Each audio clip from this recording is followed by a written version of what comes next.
அவர் RSS பாசறையில் வளர்ந்தவர்.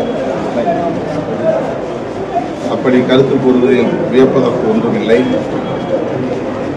AIADMK Periyar பாசறையில் வளர்ந்த ஒரு அரசியல் இயக்கம். எம்ஜிஆர், ஜெயலலிதா போன்ற தலைவர்கள், RSS, BJP போன்ற சக்திகள் இங்கே வளர்வதற்கு இடம் தரவில்லை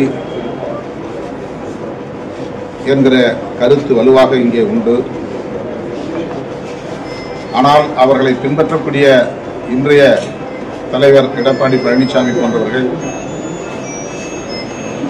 RSS உள்ளிட்ட சங்பரிவார் அமைப்புகளுக்கு ரத்தின கம்பளம் விரித்து வரவேற்பு கொடுப்பது அதிர்ச்சி அளிக்கிறது.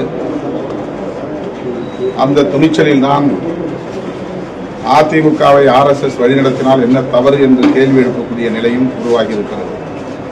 இது அதிமுகவின்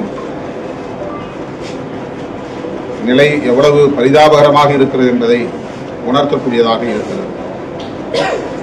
விஜய் அவர்களுக்கும் அதே போல வேண்டுகோளை விடுத்திருக்கிறார்கள் என்றால், விஜய் அவர்களின் பேச்சிலும் செயலிலும் அந்த சாயல் இருப்பதாக அவர்கள் நம்புகின்றனர் என்றுதான் இதிலே உணர வேண்டிய உண்மையாக இருக்கிறது.